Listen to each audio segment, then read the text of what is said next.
पाकातल्या पुऱ्या, हरवलेल्या मराठमोळ्या गोडाची गोष्ट.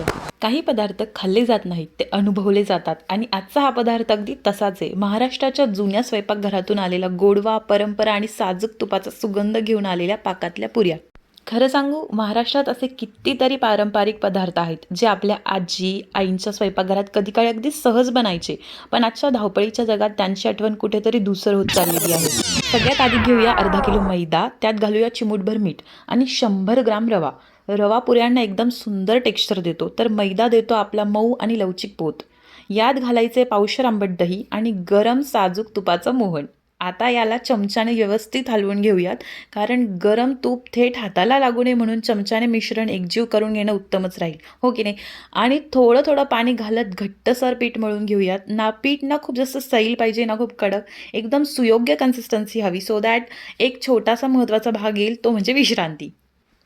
आता पीठ छान रेस्टिंग झालं आहे, त्याच्या छोट्या छोट्या लाट्या करून घेऊया. एक लाट एकदम पातळ पोळी लाटायची आहे. आता या पोळीवर लावायचा आहे तो आपला खास साठा. तूप आणि कॉर्नफ्लॉवर एकत्र असलं की एक मऊसूर पेस्ट तयार होतो, जो थरांमध्ये सेपरेशन ठेवायला मदत करतो. आता हा साठा पोळीवर अगदी पातळसर पसरवायचा आणि मग ही पोळी अलगद गुंडाळायची, गोल गोल आणि एकदम सुंदर रोल तयार होईपर्यंत. आता या रोलचे छोटे छोटे तुकडे करून घ्यायचे. प्रत्येक तुकड्याला हलकासा क्रॉस शेप देऊन अलगद पुन्हा लाटून घ्यायचं आहे. आणि बघा, इथे साध्या पुऱ्यांमध्ये त्याची कलात्मकता दिसायला सुरुवात होते, कारण स्वयंपाक म्हणजे फक्त पोट भरण्याची गोष्ट नाही, तो आपल्या संस्कृतीचा एक सुंदर आविष्कार आहे. आता या पुऱ्यांना खरी ओळख देणारा भाग म्हणजे साखरेचा पाक. अर्धा किलो साखर घेतली होती, त्यात आवश्यक तितकं पाणी घातलं होतं आणि पाक गूळ दिला होता. आपल्याला हवा होता एक तारी पाक.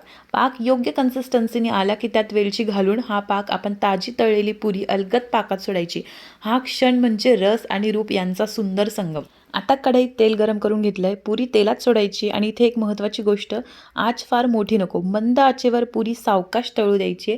हळूहळू तिचा रंग बदलतो, सुवर्ण छटा येते आणि तो तुपाचा तळलेला पिठाचा सुगंध. ओ हो, इथे स्वयंपाकघराचं वातावरण बदलायला सुरुवात होते. पुरी छान तळून घेतली की ती काढून ठेवायची आहे. पुऱ्या पाकात जाऊन त्यांचा गोडवा स्वतःमध्ये सामावून घेत असतात, तोपर्यंत दुसऱ्या पुऱ्या तळायच्या आहे.